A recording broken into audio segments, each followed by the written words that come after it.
The following podcast is part of a certified educational activity titled Loosening the Grip of Hypertrophic Cardiomyopathy, Updated Strategies for Timely Diagnosis and Disease-Modifying Treatment.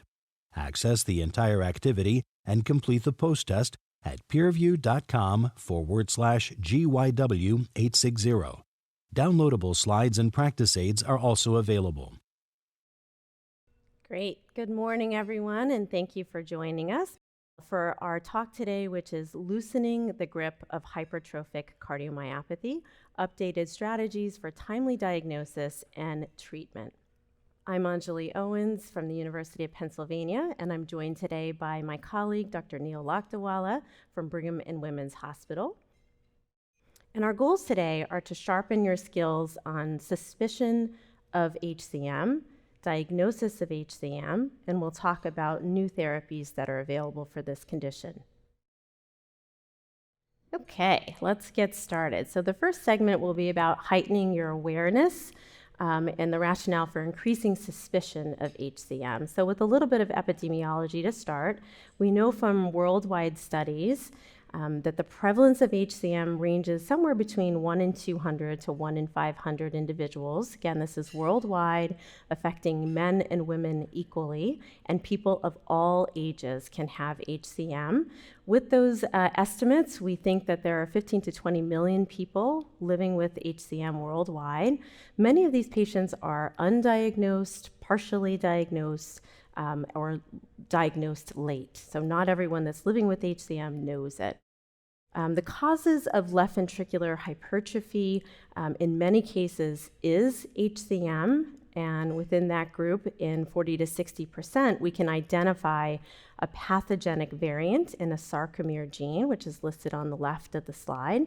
But in the other cases, 25 to 30%, it's either unknown or perhaps a polygenic risk that we're learning more about in terms of how to classify patients and understand that genetic risk. And in another 5 to 10% of patients, they have left ventricular hypertrophy that may look like HCM, but it's actually something else. And that's where our infiltrative or storage diseases, diseases such as amyloid, and other syndromic causes may lay.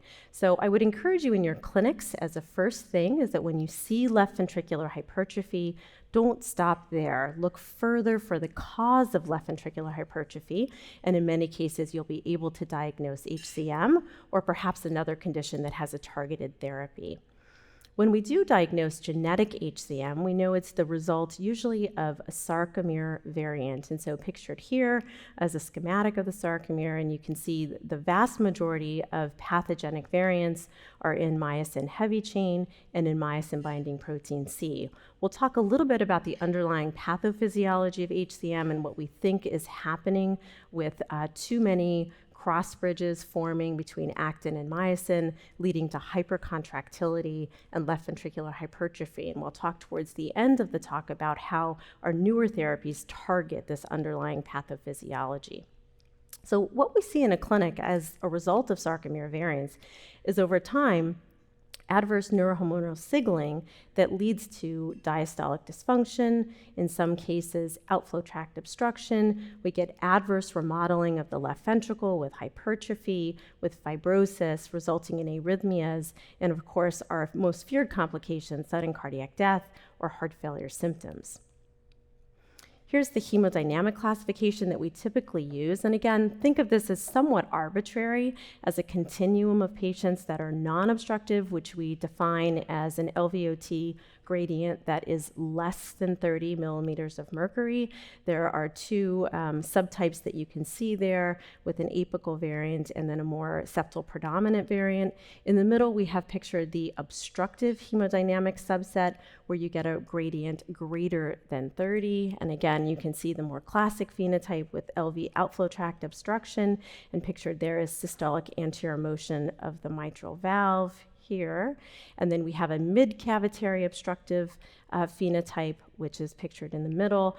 With this phenotype over time, you can get formation of the left ventricular apical aneurysm.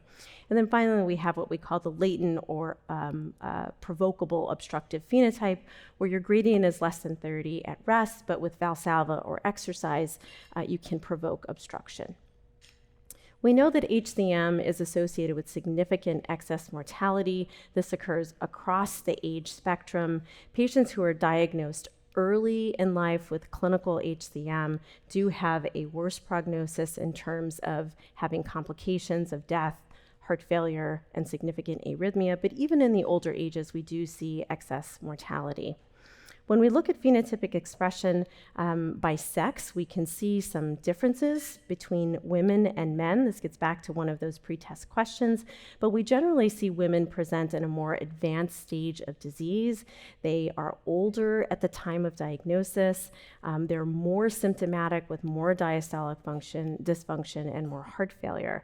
Now, the reasons for this are not entirely clear, but we do wonder if perhaps our somewhat arbitrary cutoff of 1.5 centimeters of maximal end diastolic wall thickness may have something to do with this. Women tend to be smaller body size, and perhaps a thickness of 1.5 is already signifying significant hypertrophy in those smaller individuals. We also think that women's symptoms as reported are perhaps misconstrued or attributed to other causes, including anxiety and other things, and that healthcare professionals are less likely to consider HCM until further along in the disease course. We also look at conflicting data with regard to African American or Black patients versus white patients with HCM. And there are some studies in the literature that report no differences or few differences. And there are other studies that report more basilar hypertrophy, more apical aneurysms. And the genetic cause of HCM in our African American or Black individuals is not well elucidated because of the lack of inclusion of those individuals in our large genotype databases. So we need to do much better than we are in terms of getting our African American or Black patients into clinical studies and into our clinics, our specialty clinics, to be seen. So we've made some headway over the past few decades in terms of improving mortality by use of defibrillators to reduce the incidence of sudden cardiac death. We have widespread use of echo in many places, at least in the US, which is helping with earlier diagnosis. But we have a little ways to go, and particularly in the realm of septal reduction therapy, we know that that's a specialty procedure that's not widely available. And so depending on your socioeconomic status or your geographic status, you may not have access to high volume centers or specialty HCM centers. And we hope that some of the newer therapeutic options may allow patients to access new care. Let's move to the next segment, which will be Dr. Lakdawala talking about the differential diagnosis of HCM. Thank you, Dr. Owens. So many of us know how to think about hypertrophic cardiomyopathy when a patient comes to us in clinic and with a big stack of notes and a diagnosis of HCM, but at the front line, sometimes it's more ambiguous. And it's nice to step back and think broadly how patients with hypertrophic cardiomyopathy often first present. So their symptoms can fit with just about any cardiovascular syndrome with exertional dyspnea, dizziness, syncope, angina, and palpitations as prominent symptoms. And maybe one of the early tip-offs that HCM is underlying this are the variability in their symptoms dependent on day-to-day factors, meals, ambient temperature. Careful family history is often a tip-off to an underlying diagnosis of HCM. We know that, like most inherited cardiomyopathies, it's inherited in an autosomal dominant fashion. So when we put together our careful family tree and identify male-to-male transmission without skip generations, that would make the case, but not always so obvious. Sometimes those family histories are notable for deaths which are unexplained and require a little more digging to understand what drove them, or it could include premature stroke or even heart failure and transplant. On exam, we of course listen for a murmur and we try to augment or manipulate loading conditions to bring out what is classic in hypertrophic cardiomyopathy. So with the Valsalva maneuver or other maneuvers that will decrease preload will often accentuate the murmur of HCM.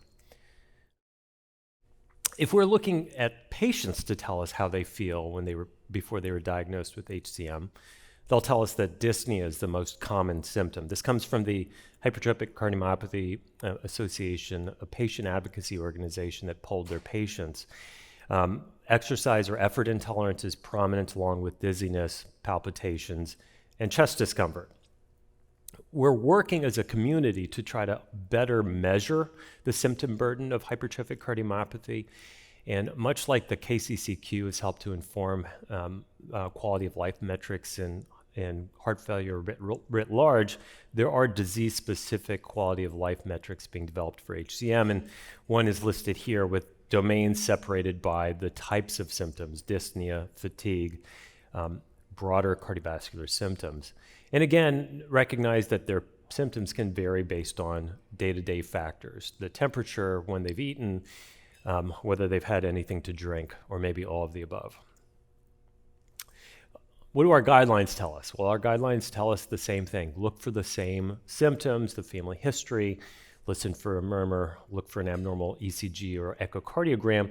And once we're there, the basic clinical evaluation should include a careful 3-generation family tree, of course, a complete exam, 12-lead ECG, an echo with provocative maneuvers. So this is where you want your sonographers to be good at getting multiple perspectives of the outflow tract at rest and with Valsalva. An exercise echo, especially if there are symptoms of exertional dyspnea, to assess for latent obstruction, as Dr. Owens had mentioned, and a cardiac MRI, if available, when measures of wall thickness and cardiac morphology may not be as well captured with 2D echo. Genetic testing plays an important role, especially in understanding who in the family is at risk, and may add to our understanding of global prognostic awareness. What about just the EKG? Can we make do with a simple 12-lead ECG as a screening test? We look for left ventricular hypertrophy, repolarization abnormalities, Q waves. But it turns out that just as a screening test, the 12-lead ECG falls short. So this is data that comes from the Johns Hopkins HCM clinic.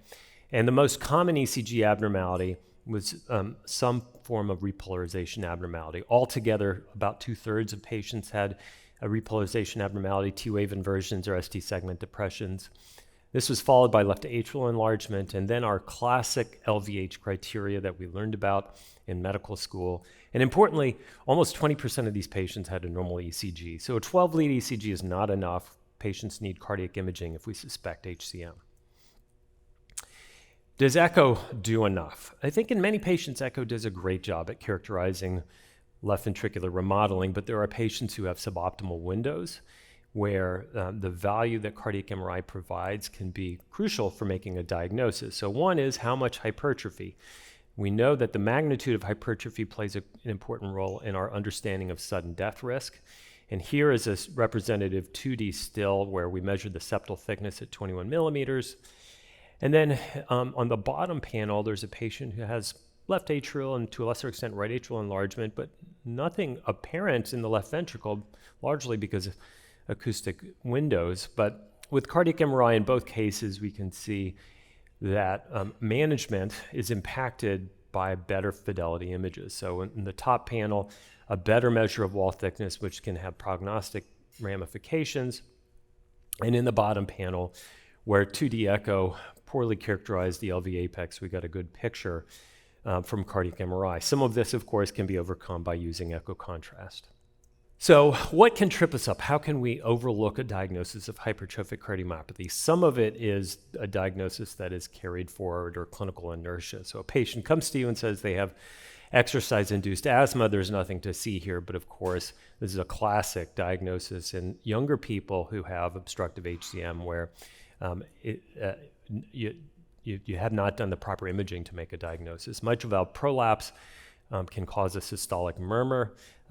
Another pitfall in hypertrophic cardiomyopathy, occasionally the murmur is dismissed as not being associated with pathophysiology, and that's where you want to have a good assessment of cardiac remodeling, and cardiac MRI may be useful. Patients may not ever get to see a cardiovascular specialist and have their symptoms attributed to superintentorial factors. And then perhaps most alarming, patients who've had syncopal episodes may have this attributed to a neurocardiogenic mechanism or a vagal episode.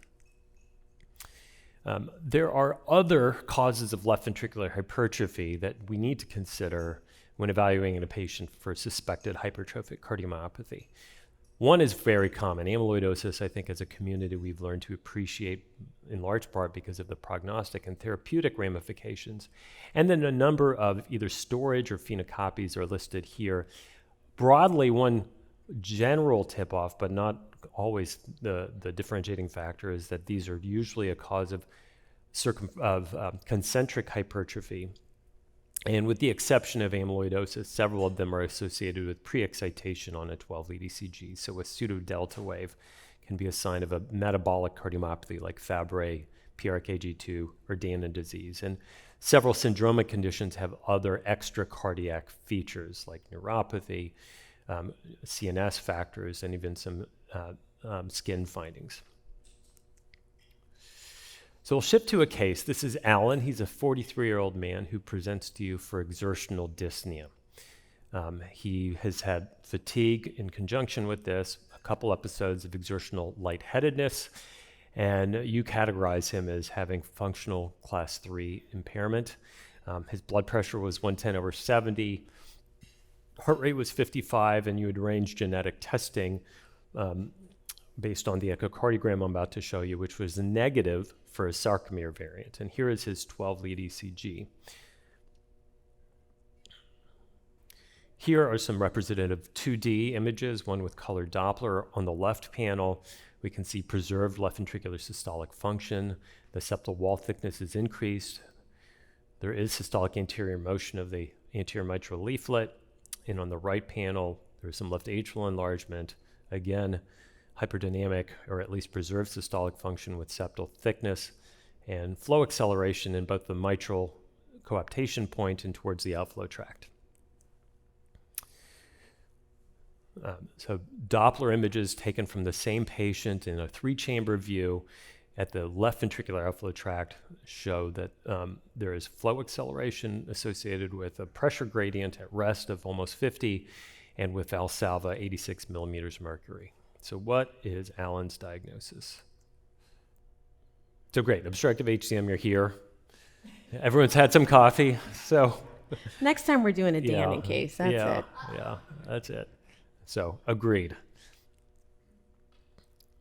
All right, so what do we do? So surgical approaches to managing hypertrophic cardiomyopathy. This is our tried and true, has been a therapeutic option for decades now. So according to the guidelines last published in 2020, here are our consensus recommendations for when surgery is useful for a patient with hypertrophic cardiomyopathy. And you'll see in general, these are all second-line options. So first-line therapy for a person with preserved systolic function and non-obstructive HCM. We still have our old standbys of beta blockers and then L-type calcium channel blockers. How well they work is I think, a valid question. For people with systolic dysfunction, this is a high-risk patient population, HCM patients who no longer have a hyperdynamic ventricle. We should use guideline-directed medical therapy as we would for any patient with HFrEF if they had been on a calcium channel blocker or disopyramide because previously they had outflow tract obstruction. Those drugs should be stopped. And this is a high-risk patient population that the guidelines have now advocated be strongly considered for a defibrillator. For obstructive HCM, first-line therapy or non-vasodilating beta blockers or L-type calcium channel blockers, we should avoid things that will cause our patients to become, to have a low preload, so high-dose diuretics, for instance, and vasodilators. Surgery slots in as second line for each one of these. For the rare patient who has preserved systolic function, profound diastolic dysfunction, and associated heart failure, sometimes we do offer transplant in that patient. For patients with LV systolic dysfunction, if CRT or resynchronization therapy is considered in patients who have a wide QRS and a left bundle, and again, heart transplant, and this is really where transplant is used most frequently in HCM. And then, of course, what we're here to talk about, obstructive hypertrophic cardiomyopathy, septal reduction therapies in patients who fail first-line medical therapy.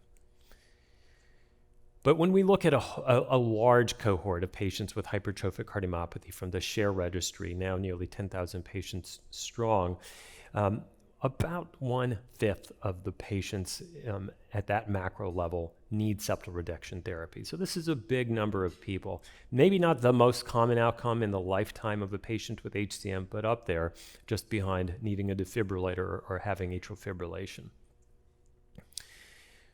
Our two options at a cartoon level are a septal myectomy and an alcohol septal ablation, and our surgical colleagues will make an aortic incision on bypass and through the aortic valve resect the proximal interventricular septum, shown on the left of the panel. And alcohol septal ablation requires suitable coronary anatomy. We need a large first septal perforator. We need to make sure it doesn't subtend anything else important, so we can infarct it without causing untoward or unexpected damage. And I have here an algorithm for when we would consider septal reduction therapy. And I think the most important thing I'd emphasize is that it's important that your operator has done this before, that they have experience doing septal reduction therapy. And so when we decide between alcohol septal ablation and septal myectomy, that's probably our first question. But if all things are equal, if the patient otherwise needs surgery for either coronary artery disease or mitral valve disease that's not from SAM, then surgery is going to be your choice. Often patients will vote for alcohol septal ablation to avoid midline sternotomy and the typical recovery from surgery. And then there are some iterations to the plan that, especially in high-risk patients, where we can use some of our newer less invasive approaches like a MitraClip or PCI in patients in a hybrid approach. I think this is a new take and a new way of representing something we've known for a long time, that for these specialty operations, we want our patients to have them done at a center where they've done more than a few. So these are data looking at the hazard ratio associated with septal myectomy as a factor of how many procedures are done at that institution. And we can see that there's a steady downward trajectory in risk as you have your procedure done in a center that's done more. There are some selection and ascertainment biases here for sure, but we do need operator experience. Earlier on, Dr. Owens had touched on some of the disparities in medicine as they relate to hypertrophic cardiomyopathy. And at a macro level in septal reduction therapies, we've learned that patients who have obstructive HCM are more likely to have a septal myectomy if they're treated at a teaching hospital. If they're Hispanic, they're much less likely, or if they're non-white, much less likely to receive septal myectomy for outflow tract obstruction, and maybe it associated with increased risk. And same is true for women. So we talked about closing the gaps in treatment of hypertrophic cardiomyopathy, and I think one of the important outstanding ones is ensuring that patients be afforded best practice when it comes to managing obstructive HCM. In this case, it may mean septal myectomy or alcohol septal ablation at a highly experienced center. And from this perspective, some of our novel therapies or newer options may close the gap by offering an equal playing field to patients regardless of where they are. Dr. Owens. Thank you. So we will go through a little bit of clinical trial data, talking about new therapies for HCM. We're starting with the first-in-class cardiac myosin inhibitor, Mavicantin, which was FDA approved in April of 2022 for the treatment of adults with symptomatic class 2-3 heart failure from obstructive HCM to improve functional capacity and symptoms. So we'll go through a little bit of data about this drug. And the way that it works is by reducing hypercontractility. So you take a heart with HCM, which is typically hypercontractile. And at the sarcomere level, you'll remember that I showed a sarcomere. And what we think causes a hypercontractility is excessive actin-myosin cross-bridge formation. And this drug reversibly inhibits some of those cross bridges, thus reducing or modulating left ventricular contractility. This is the VALOR-HCM crossover trial. So the original VALOR-HCM 16-week data was presented by Dr. Desai just a year ago at ACC. And those patients that were randomized to placebo for the first 16 weeks then had the opportunity to cross over into active treatment for the second 16 weeks. So this is 32-week data from the VALOR trial. And what we saw in the original Mavicantin group, which is listed at the bottom on the left, again, 100% of these patients were eligible and under consideration for septal reduction therapy. So this was a sicker group of patients. Over 90% were class 3. They were all eligible for SRT.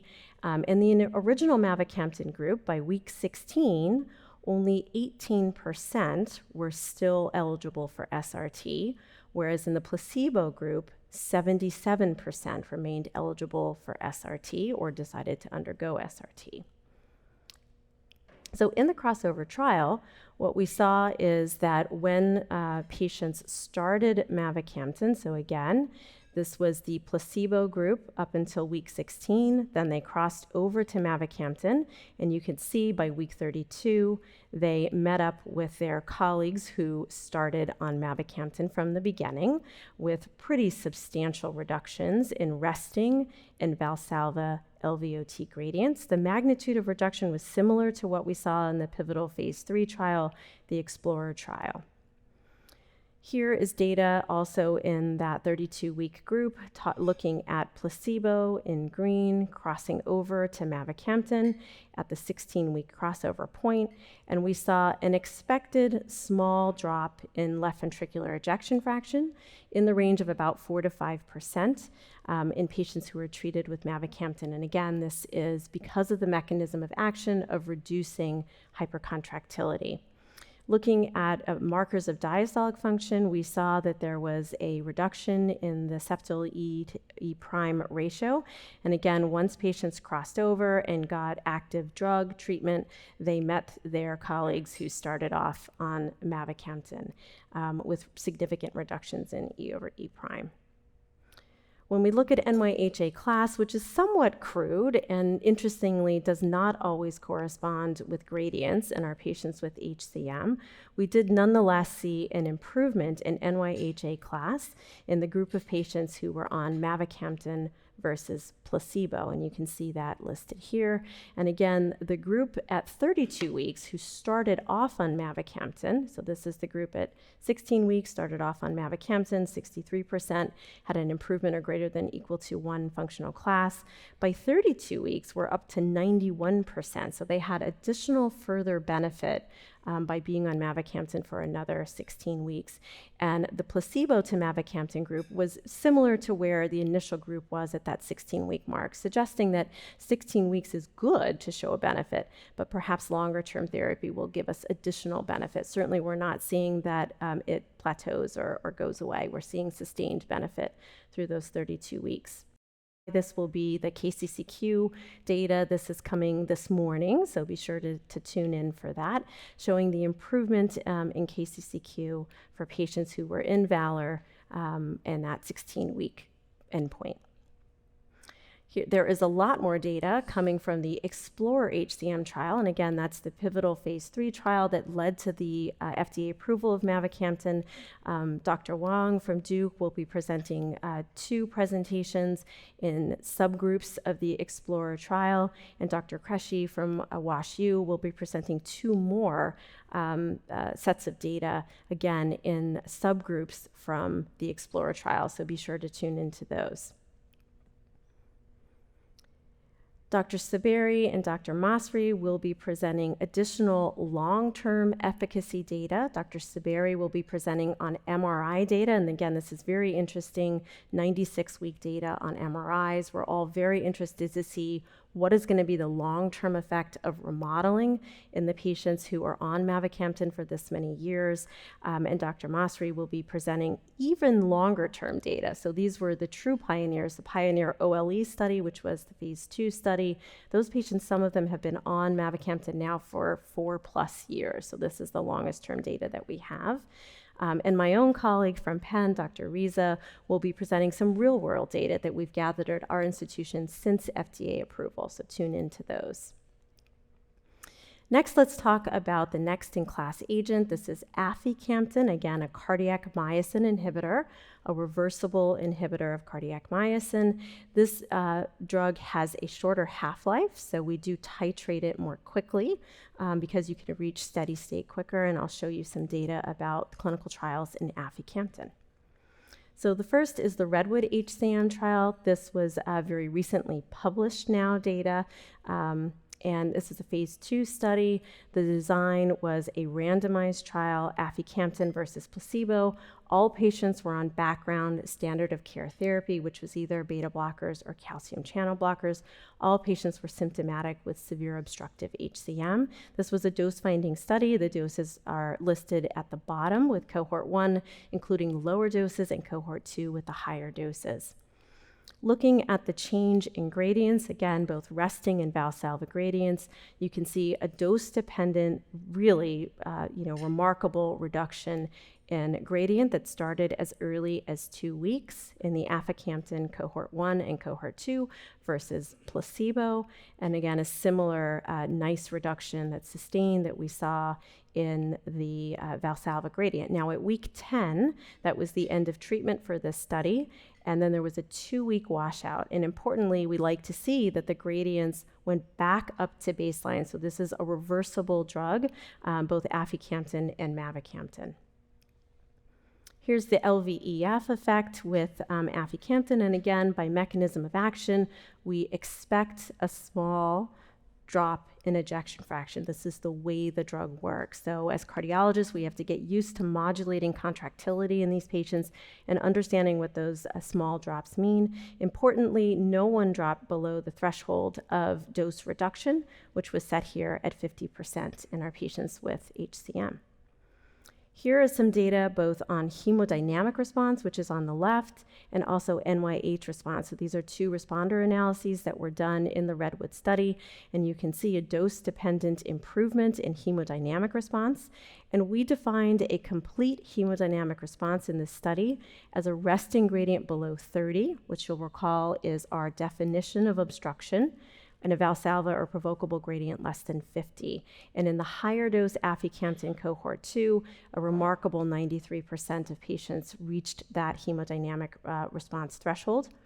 I'll call your attention to Affycanthin cohort 3. This is an open label cohort, which included patients who were on AV nodal blocker and disopyramide. So this was the first study of disopyramide with Affycanthin in conjunction.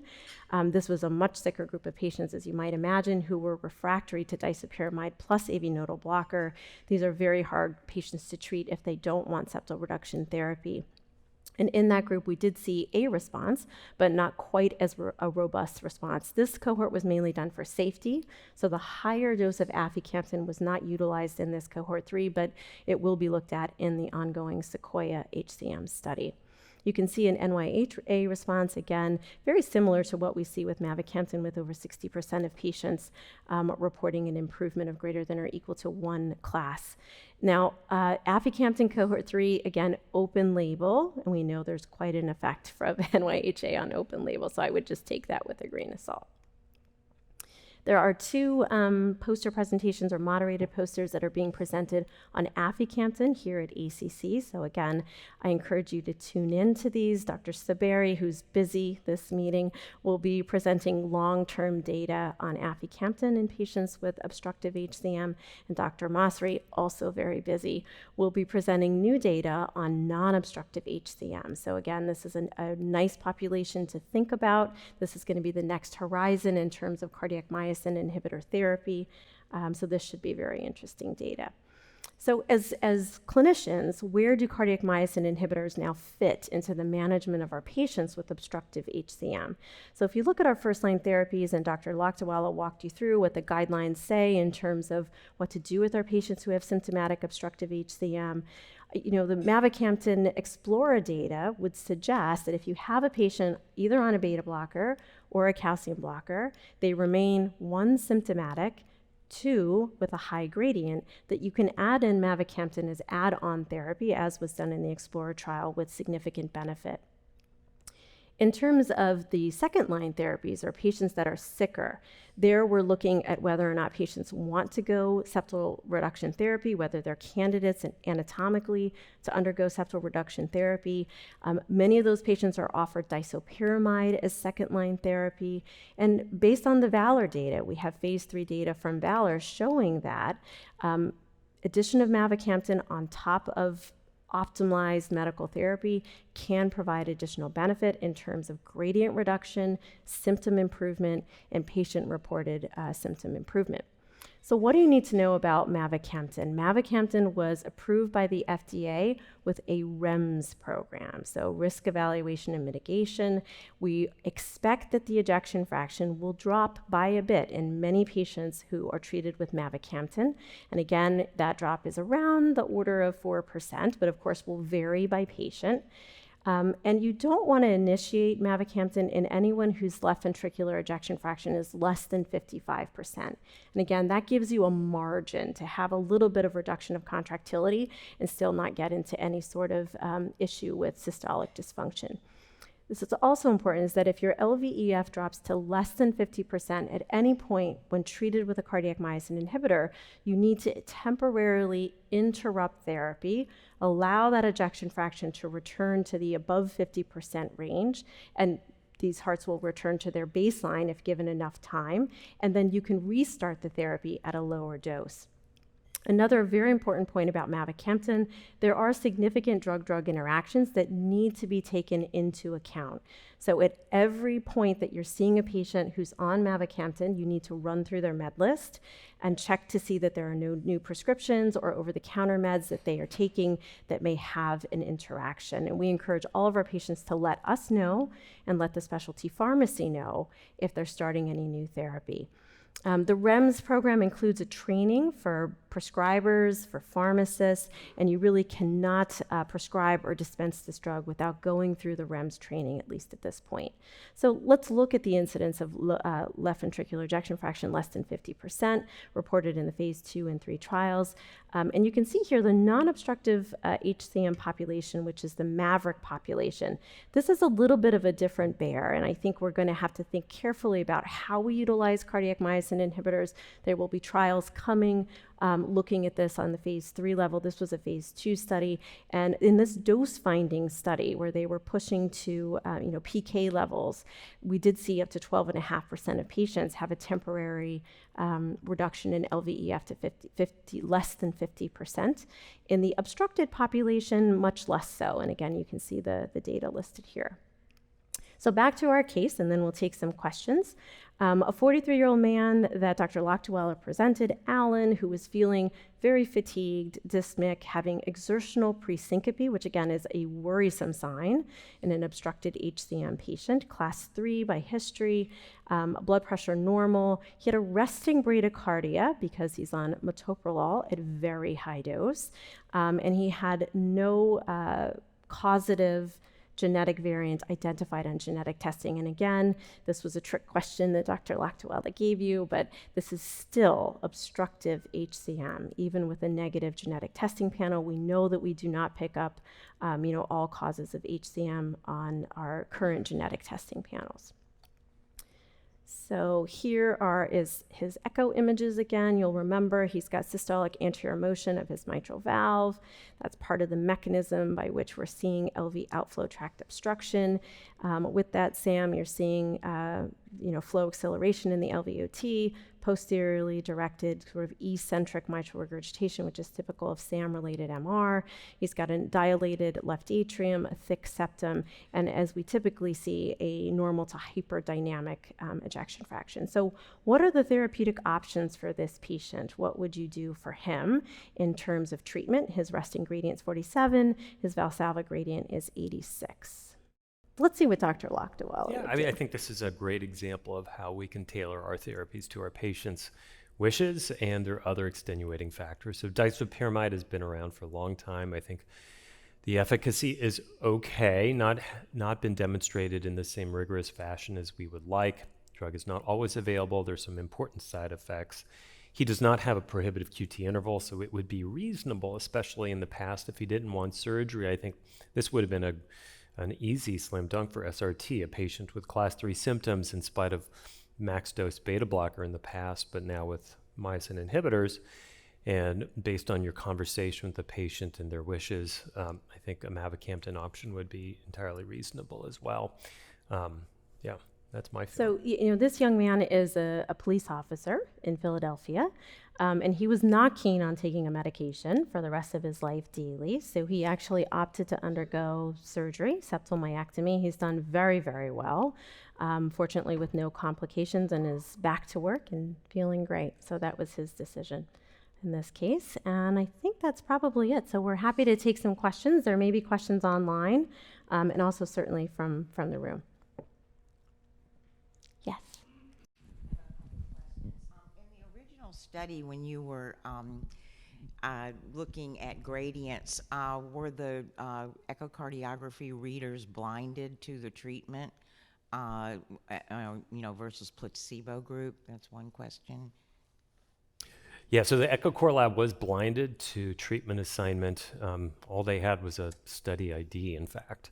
So the study physician, the patients, and the EchoCore lab was blinded to treatment assignment. Okay, and then the second thing is, do you have things that you can tell us about MRI findings, pre and post? Thank you. So in the EXPLORER pivotal phase 3 study of Mavicantin for patients with mostly class 2 obstructive HCM, there's a subset who underwent MRI before and after. And then, as Dr. Owens mentioned, Dr. Saberi will be presenting even longer term MRI data. So we know from the first half that there is a modest reduction in LV mass, in the magnitude of maximal hypertrophy, and perhaps most encouraging, a reduction in left atrial size. So left atrial volume index is also reduced with Mavicantin therapy. The longer term data would suggest that improvement stabilizes. So it's not that year over year we're seeing further reduction in LV mass. There was a very low burden of late gadolinium enhancement in the subject populations in this study. To understand how this impacts that form of cardiac damage picked up on cardiac MRI, but that's still an evolution in the long-term extension data. Thank you for this talk. Do you have any information about prospect of pediatric teenagers for Mavicantin?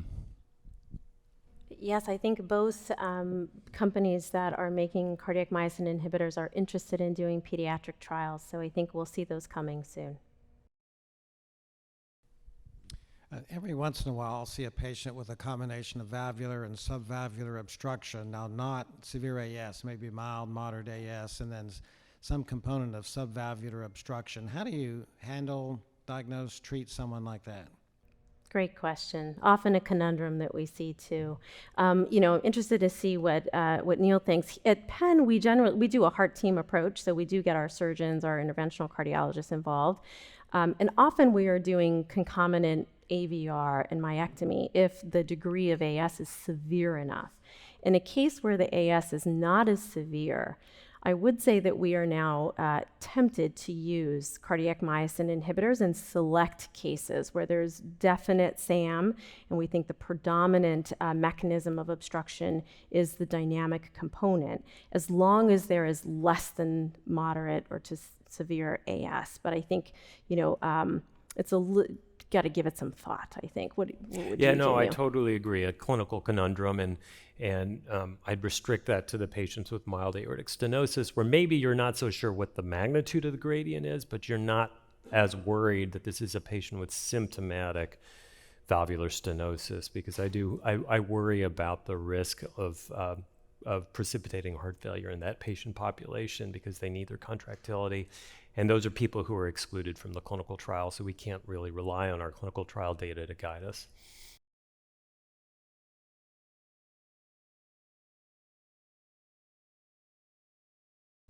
Thank you for the excellent talk. I just have a question regarding Affycanthin versus Mavicantin. In real-world practice, provided that the phase 3 trials of Affycanthin go as expected, as providers, which one or ones would we choose, and why or why not? Yeah, go ahead. Yeah, I mean, I can give you my take on it. I think it's good for us to have choices. Just as we have 2 beta blockers or calcium blockers, I think that there's going to be certain patient populations that may benefit more from one drug versus the other. We still need to see a clear differentiation of the 2 agents and what might be best in one patient population versus the next.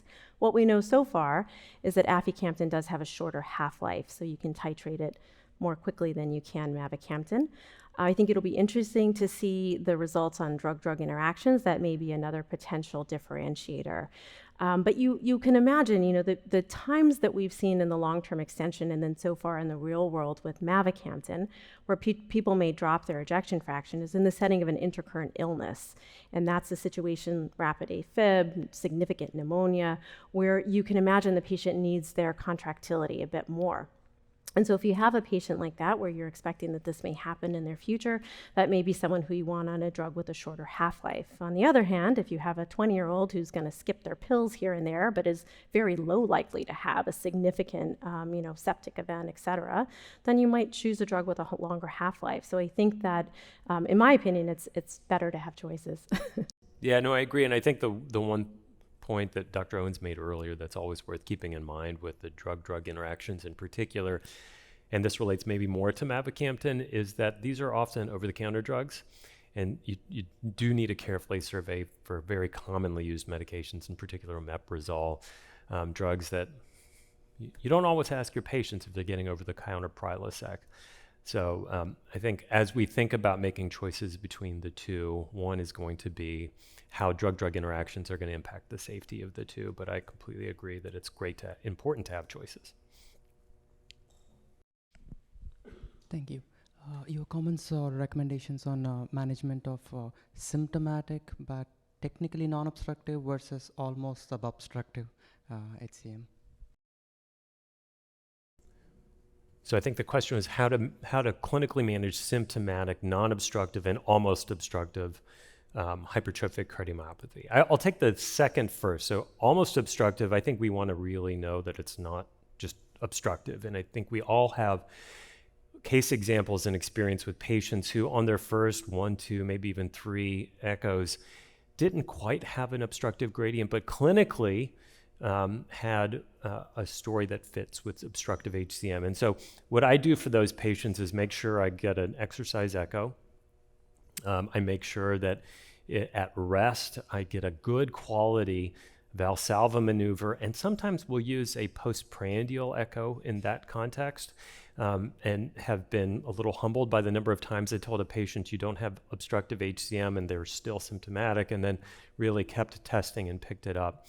I have not used pharmacologic provocation in that patient population, so have not used dobutamine or isopril to try to bring it on, but I think that's a somewhat controversial area. And then the last is, do those patients go to the cath lab looking for an invasive diagnosis? And that's not something I've typically used. I've tried to recreate day-to-day life a little bit more, which we can do with echo.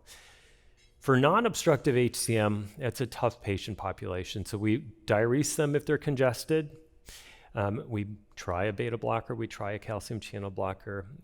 I think we appreciate that none of these have offered the degree of clinical symptom relief that we want to see in practice. And then we risk stratify. Is this a patient where we're trying our best with medical therapy, but they may need something bigger like cardiac replacement? I agree completely. Great. Any last questions? We have a couple questions online, and maybe I'll pose these to Dr. Owens. The first 2 kind of go together. So in a patient with a family history of hypertrophic cardiomyopathy, they have a normal echo. Would you do genetic testing? And then the sibling question is, how does one do genetic testing for confirmation? Where specifically can blood be sent, and what is specifically ordered? Okay, great. So the first question, what we like to do in families is draw out that multi-generation pedigree or family history and identify the patient in the family who is, number 1, affected with HCM. So we need phenotypic evidence of disease, meaning your echo shows hypertrophy, you clinically have the condition. And then we look to see how many of those individuals there are. And if there are multiple individuals, we would go to the patient who had the youngest age of diagnosis or the most severe phenotype. And that's the individual that we target to start the genetic testing. So we want to start sequencing the DNA in a patient who we know has HCM. And then, depending on the results of that testing, if we're able to identify a pathogenic or disease-causing variant, then we use that information to risk stratify unaffected family members, because we know once we identify that marker in the DNA, as Dr. Lochtweiler said, it's autosomal dominant in most cases. It's a 50-50 chance that that variant is passed on to family members, first-degree relatives, and beyond. And so then we would offer testing for the specific pathogenic variant in the unaffected family member who has a normal echo. And that tells us whether they're at risk to develop the disease at some point in life if they're genotype positive, or they're not at risk to develop the disease if they're genotype negative. And that, of course, hinges on the fact that we think that's the one and only cause of HCM in the family. And I've talked for so long, I forgot the second question. Well, you covered the second question. Yeah. Okay. Yeah. Great. Do we have time for one more? I think so. So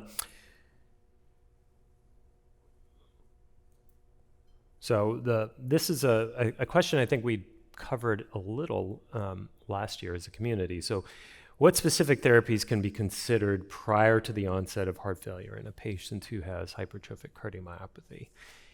And so this question really, I think, is about disease modification. Do we have any therapies that can prevent people who are at early stages of hypertrophic cardiomyopathy from going on to develop more advanced either remodeling and or symptoms? And the best data that we have comes from the VANISH study. So the VANISH study was a trial of valsartan versus placebo in patients with early hypertrophic cardiomyopathy. And early was defined by a couple different metrics: the absence of severe obstruction, the magnitude of hypertrophy. And using a multi-domain primary outcome, valsartan did improve or reduce progression of disease compared to placebo. That was a phase 2 study, and not something that will be taken up, I think, in the guidelines and perhaps will be fodder for future therapies. And Dr. Owens, are there any lifestyle measures which have impact on hypertrophic cardiomyopathy? So any non-pharmacological therapies that have been studied? Yes, certainly. So in symptomatic obstructive HCM, we usually start by asking the patient how much they take in each day in terms of hydration. And having a nice full preloaded left ventricle is good for obstruction. So we generally recommend that our patients drink at least 64 ounces of non-caffeinated beverages per day. They can add their caffeine in as well. We usually recommend that they do a nice warm up and a cool down surrounding aerobic activity, and that they keep their intensity level in a moderate range. And again, if patients wish to undertake more intense exercise, then we have a shared decision-making conversation with them. But we do recommend AHA-based guidelines for activity. We want our patients to remain active. We don't think it's good for anyone to become very sedentary. They become obese, hypertensive, and get all kinds of comorbid conditions that we know. So we do want them to remain active, but to do it safely. Yeah. Anything else you would add to No, that? I mean, I completely agree. We know from NHANES data that our HCM patients often become too sedentary.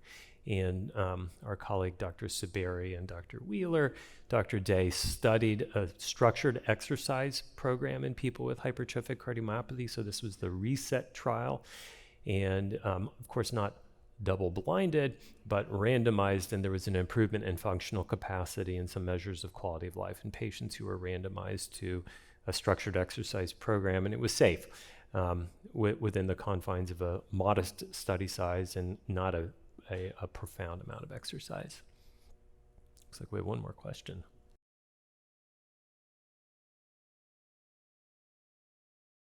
What about the super athlete with pretty significant concentric LVH? How do you separate that person from someone who may have underlying hypertrophic myopathy?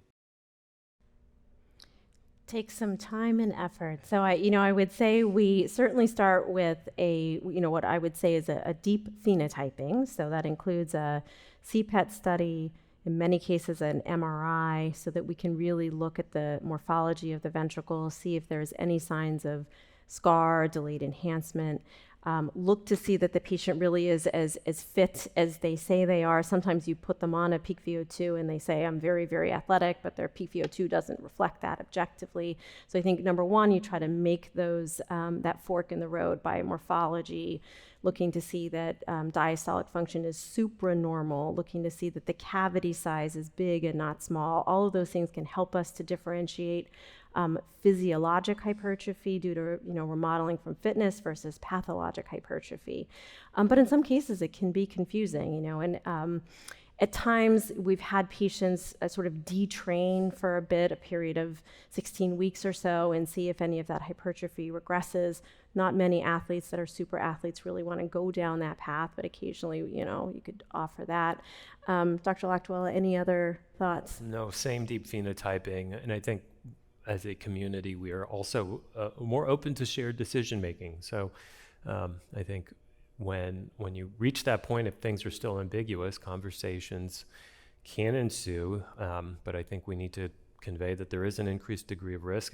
But although not mentioned in our slides today, we look forward to Dr. Lampert's study today, the LIVE-HCM study, which really examines arrhythmic outcomes in people with hypertrophic cardiomyopathy. It's a large study of nearly 1,000 patients that I think will inform those conversations in the future. You will not get them to stop exercising. Yeah, I've done it for a handful of people who wanted to go on and do professional sports. And so it was worth it for them to do a small period to show that it was reversible hypertrophy, and then off to the races they went. But again, I think now it's less likely that you need to do that. Yeah. Great. Thank you, everyone. Thanks so much. Thank you for listening. Download materials and complete the post-test for instant credit at peerview.com/GYW860. This activity is supported through an educational grant from Bristol Myers Squibb.